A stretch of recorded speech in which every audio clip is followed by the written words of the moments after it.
Okay, so board specific mind grow. make it sense. So far, we figured out one portion of what is called the trait casting thing, or what I've normally written as. What have I written this as?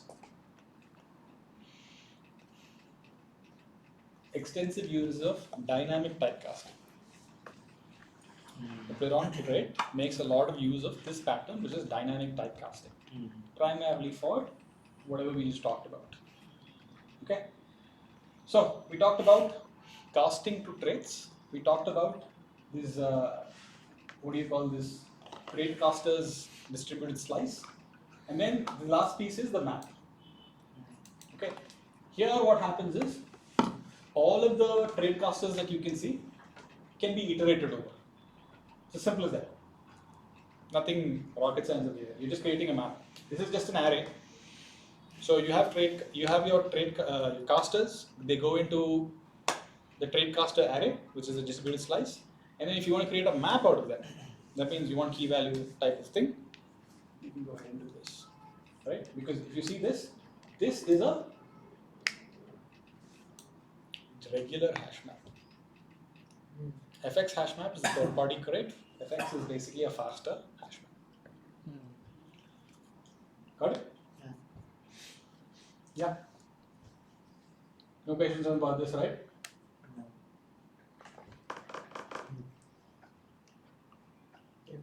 This is also static by collecting.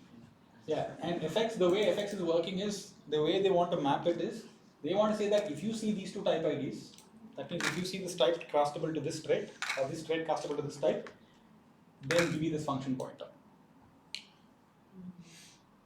That's how you want to go and query.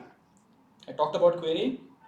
Like you want to query the Pliron framework to say, can we cast this interface to this type?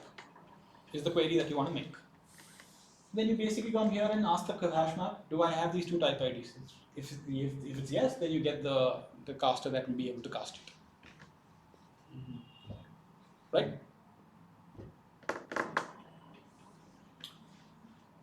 Okay, so that, and then there's all these things that you see, type to trait, any to trait cast, are all part of what is using the map and all of that. So any to trait will use the trait caster's map. It will basically allow you, it's a function that you can just call. It will use the trace caster's map to get the function pointer that you want. Give me two type IDs and I'll give you what you want. An example of how you can use this is something like this. The whole thing that we just learned, is how it works. Let's say you have a type S1 that implements a trait. In this case, let's say that S1 is return op. It implements is terminator interface. Then you can use the type to trait macro to register that S1 can be cast to is terminator interface. Are you getting it? So you basically use this trait to say this, that it is possible to cast to this type can be casted to that trait. And then what you do is, now if you have din any that contains an S1, that means you have some dynamic dispatchable object with you, din trait object with you, which is called S1. You want to see if you can cast that to this trait. Then what you do is you just say, okay, just call me any to trait, because that dynamic trait object implements any, right? So I will just take that and say, okay, go ahead, give me my object. Let's see if it comes out. If it comes out, great. Otherwise,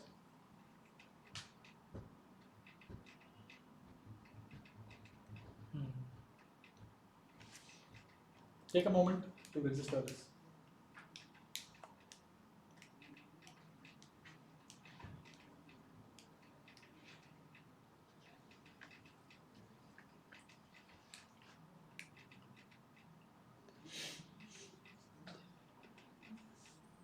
MLIR same implementation very interesting. Same types. type of difference. Because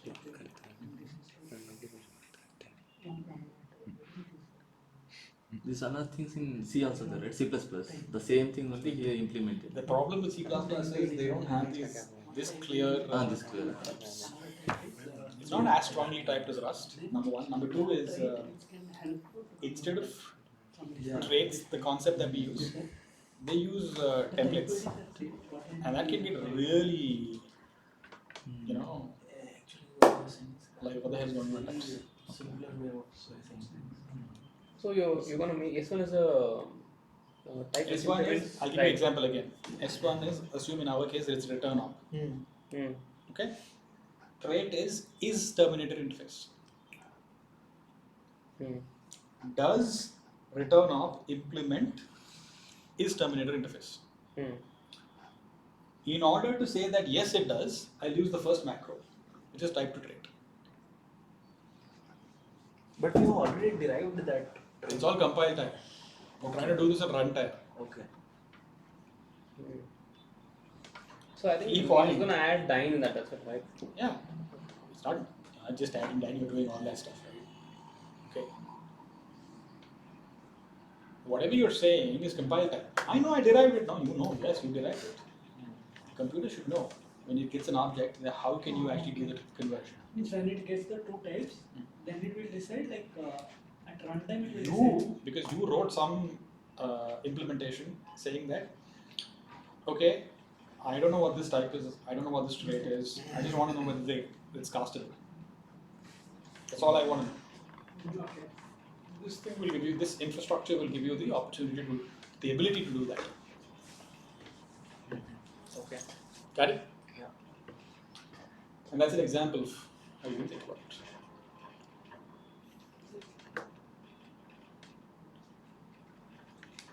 Okay, so here is the shortest, quickest of all that I've explained. You remember this in your head, keep repeating it to yourself, it will become simple. Dynamically cast traits at runtime.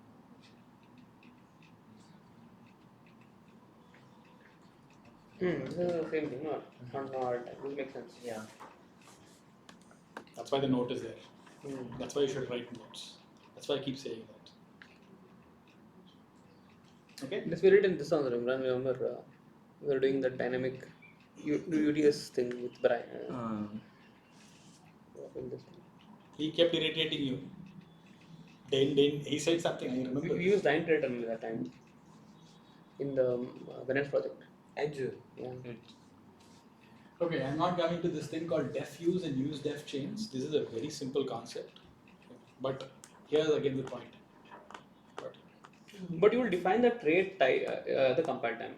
Type of a trait and compile time. Only thing is you're going to get the function that time. So it's like at compile time you know that this is possible. That means you are writing that code at compile time and you're checking, okay, is this possible, fine. At runtime you have a scenario where you don't know. You have an object, which is a trait object. You have a type. I want to know whether these things are castable. Was it causing him to use runtime? Because it's all about compiling a code, right? So compiling everything is available in compile time. When I parse, I'm doing a conversion of here, especially when you're doing things like conversions, you don't know what you're getting. Do you like there is two type IDs, right? One type ID is from clip. If it's a type. No, all the type IDs are all Pliron stuff. Pliron type. It's just the type ID when I use that, it's whatever where in Pliron world. Okay, we are not talking about Cliff over here. This is not Cliff at this point. You have to do the conversion. That is the Cliff to Pliron bridge. You have to write it. By default, Pliron will have its own library, it has its own things and stuff. Cliff has its own things and stuff. If you want to bridge them together, you need to say that this thing in Cliff means this thing in Pliron. Yeah. So in this case, in that function, like there are two type IDs and they are from clip only, both IDs. Yes, Pliron. Pliron type IDs. Right? Make sense? Yes. Okay, guys. So this is the next part, which is def use and use def chains. We'll come to this tomorrow, not today. This is much more lighter topic, it's easier topic. Okay, we'll come to this. This is a very compiler specific thing. So in a compiler, I already told you yesterday when you saw this, write an IR, Yeah. you notice that I said whatever's on the left hand side is an SSA value, and whatever's on the right hand side are operands. Correct? You can use these operands on the, once they are assigned, you can use them on the right hand side, but you can never reuse them on the left hand side, right? This is called usedef.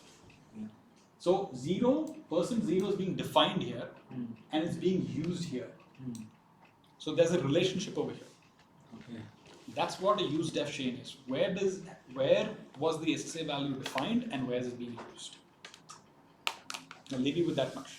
Okay. So you will have usedef chains and def use chains. Like this way or that way. You can go from use to def or you can go from def to uses. Right? Yeah. This is a very compiler specific thing that you Okay. Alright, so we'll come to this, but not right now. What I want to talk about is the implementation notes, which is what we left somewhere here.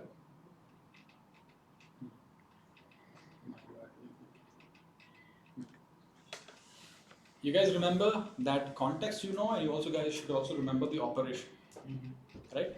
The operation will have generally what? Operands, results, and then you want to give it an ID maybe. That's one. And then the most other important thing that I talked about is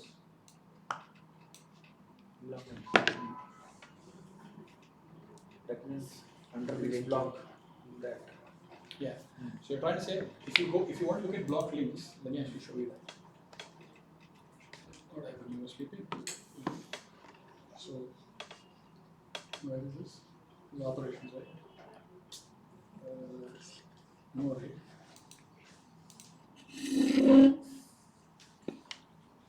See what happened? It's got closed, right? Yes, we got closed. Interesting, got closed. Code also got No, internet is disconnected.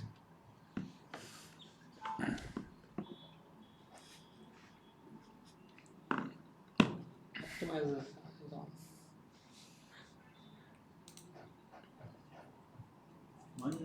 Manja. Actually, I should go the other way around. Connect agree. I should say don't do it, then you'll probably do it.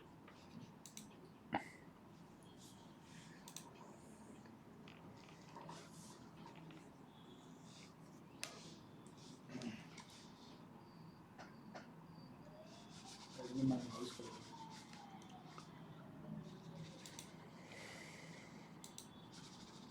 I'm working on it.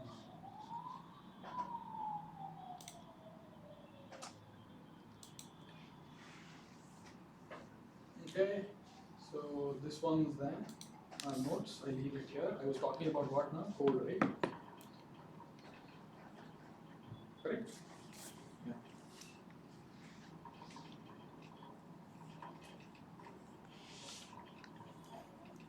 Okay, so you have these two things here. I was talking about what? Remind me? Blocks. blocks. Block links.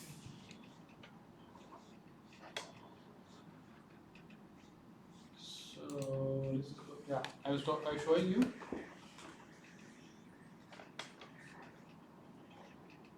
Yes.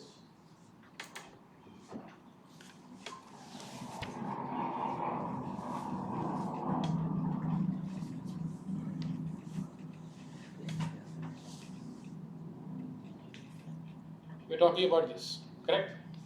I said block links, and I wanted to show you what block links sort of look like. Let me find.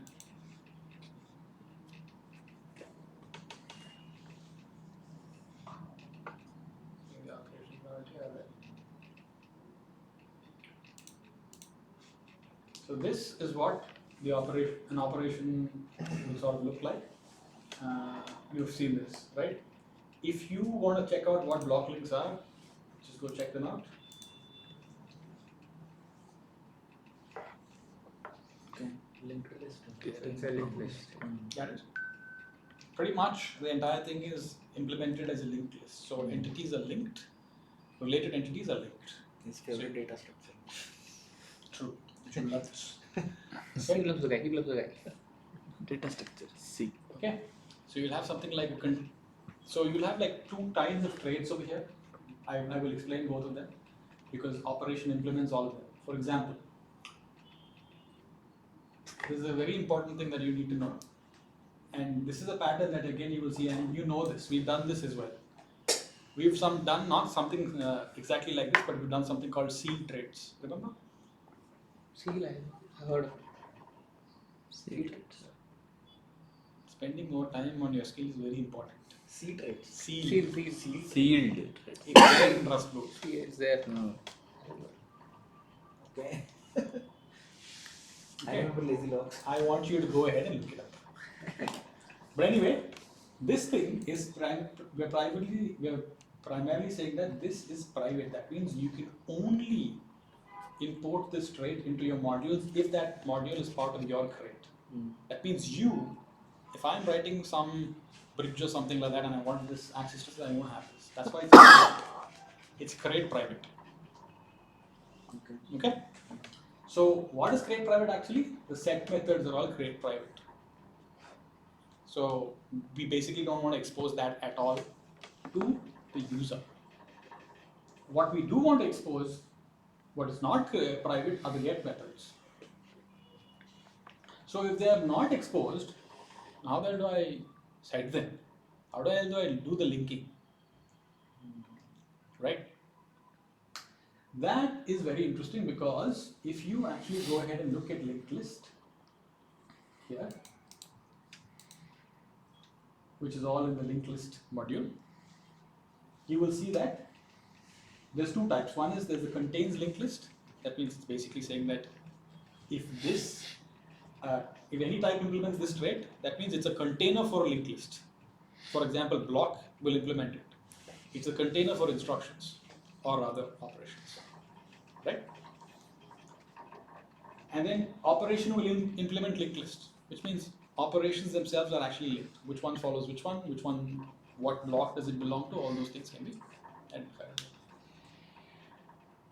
So the way this is implemented is you would normally go ahead and implement what is called through the pointer. You are not directly going to touch linked list and its methods at all. You have an abstraction called the pointer. We'll make use of it to do what we want. That means you want to insert something after or want to insert something before. There are ready-made methods for you. This is what Anand wants. He's not using the standard linked list, standard library linked list. He Yeah. implemented his own linked list, right? Linked list is the way you put it is standard library linked list. No, it's don't standard we don't have. There's no linked list. No, like external CRUD we can use. They have. They're not doing any of that. They have their own implementation Their of own. it because it's very specific. You're trying to link, your entities in the program like blocks and instructions and regions and operations. So which operation comes before which ones comes after, which block contains this operation, which block jumps to which block. All these pieces are what you need to link. So instead of you figuring out all that nonsense and messing up stuff, that's why he made it private, crate private. That's basically another way of saying I want to make safe, private trait methods. You can't have them, right? It's not possible to have them. So that's why this pattern is available too. You just make something trait private and then the rest of only the read access is what you make public. But for any setting, you create your own API. Like this, which is an insert after. Standard library has linked list. Is it? Yeah. Right? Really? Collections. If you check that STD standard. There. Yeah. I thought they didn't implement one. Yeah. That's why I asked. We have vectors, right? If you want heap allocation. No, I never thought they actually needed one. But Collections, STD. If you go collection, then it will come double linked list, single list. No, I just say this. It will also come. Standard libraries, yeah. Acha, they have a stability linked list. Interesting. I know that they have deck in Vec. That's what I normally use. Yeah. Normally want to use it. But since it's there, it's there. Good. I tried this, that's why I remember. Brilliant. So here we need our own stuff. So we implement our own stuff. And instead of you using the raw methods of linked list, first is you don't get to access them. We made them create private. Second is I'm only going to expose stuff that you can easily work with, like insert after, or you go down, you get insert before, or you get insert at front.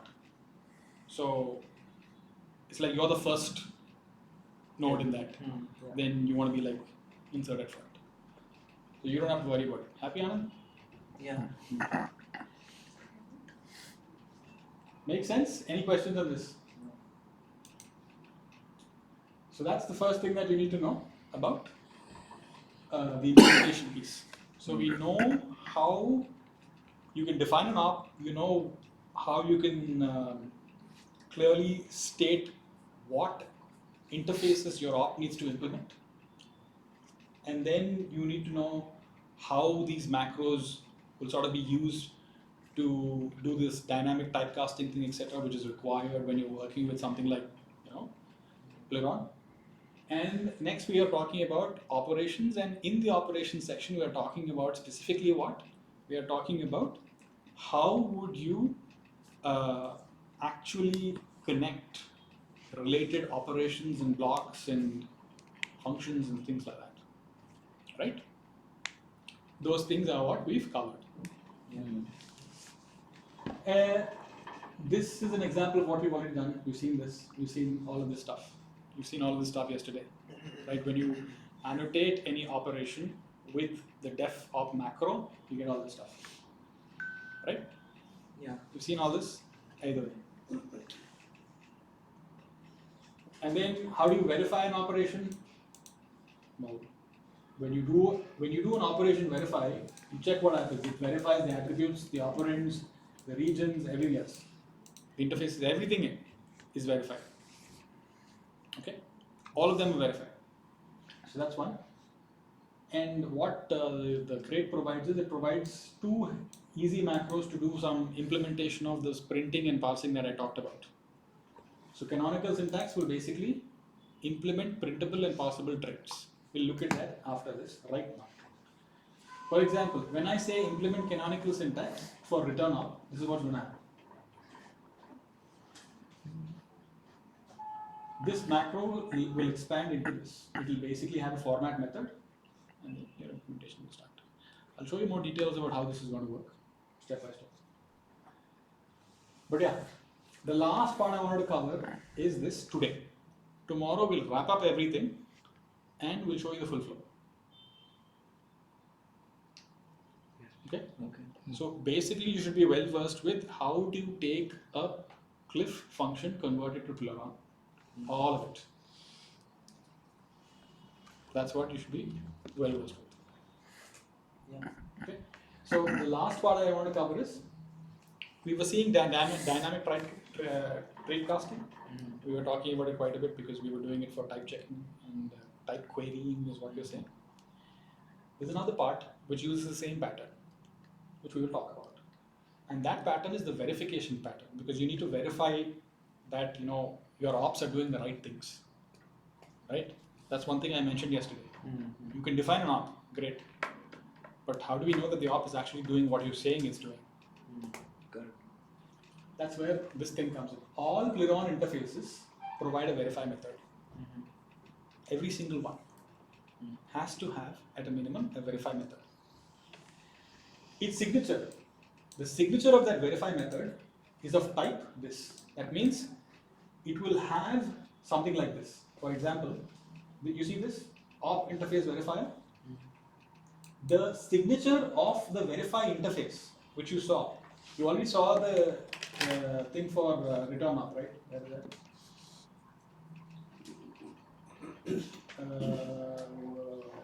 Yeah.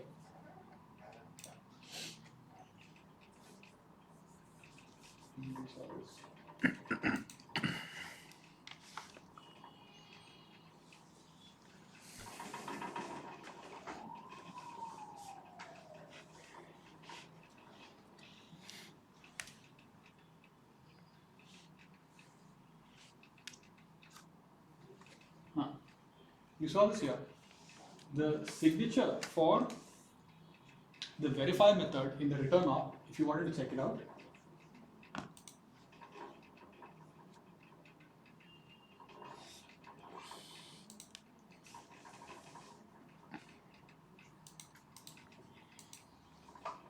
you see this? This is the signature. Now take a look at this.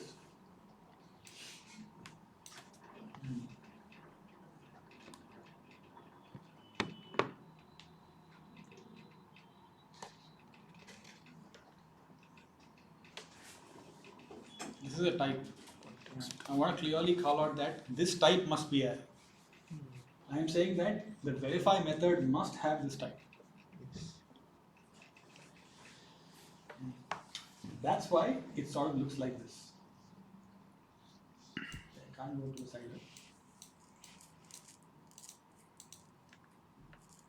There is scroll bar hidden. See this? Instead of writing this whole thing over here, you just put that as the type. This is the type alias. You put it here. What are we doing exactly over here? You see that ops are paired with every interface it implements. That you already know. You've already seen this. So, and the verifier for that interface is also the same strategy. You have, in this case, what you say is, I have an op. This is the op ID, and I want to figure out. I'll give you a type ID and this particular verifier, which is the verify method. I want you to ensure that for this op, this is the verifier that you use. Get it? So op interface verifiers, a slice containing a collection of op IDs along with the tuples of interface IDs and op interface verifiers. Right? There's an op. The op implements interfaces. I want the op to not just verify the op itself, but also verify the interfaces that it's implementing. This op interface verifiers will hold the verify methods that will actually do the verification. Same thing for any dependencies. Now, when you start thinking about interfaces, one thing that you'll come across is we have a trait inheritance. Right? If you want to implement some trait, you have to have already implemented some other traits. Correct? Yeah. Yes. That's where, if you have those dependencies, then all of them will be in another storage. And finally, if you want to look up all this stuff, you put them in a hash map. Same pattern, no change. The first one was for dynamic typecasting. The second one is for verification. Pattern is the same. But how are we going to verify that our generated pattern does the same thing? So I showed you one example over here. This is one example. This is the simplest one. Like there's 0 over here, nothing else over there. If I wanted to do something more interesting, let's look at branch op interface. Here's what it's going to do the entire verification. It's going to do a little too big. So my guess will be a branch op interface will check to see whether the branch that it's branching to, if it's like a call, whatever, the types that you're passing, do they match up or not? I presume that's what it's trying to do. Yeah, I'll have to look it up. I don't know what it's called. Yeah, how about this? This is simple, no? But this is a region. I don't know what region is. Single block region verifier. Symbol op interface. This might make sense. Symbol op interface matlab ops that declares or defines a symbol. If it is, it's basically saying that there is a particular symbol in my associated with my op. So I want you to go ahead and look at that. You see the operation over here. You'll get the operation, that particular operation. That's what this is. Then if the attributes, I get the attributes out of it. Then I try to get this particular identifier. Does this op have this identifier? If yes, if none, then return verification error. If yes, then go for it. This is example. So this is this we are actually verifying the Pliron's IR which we have created. Right. We have made a statement saying that this is what, if your op implements symbol op interface, it should be, you should be able to extract whatever symbol Yeah, name in there. Yes, yes. If you are saying that is true, show me. Show me. And this If is you how say that- show me, call my verify method. Okay.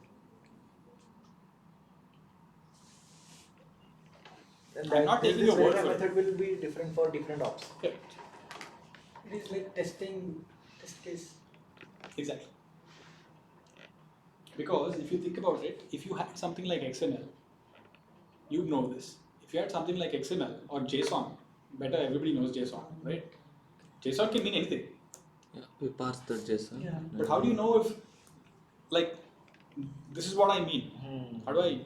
Whether it's I- following standard or Correct. something. I need some verification to be happening, right? Hmm. Checking to be happening. That's exactly what's going on.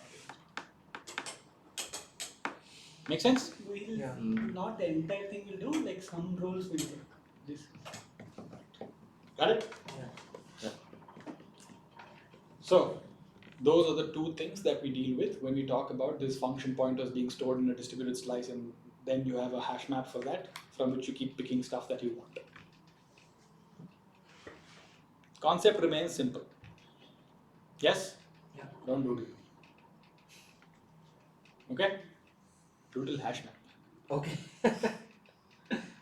Make sense? Yeah.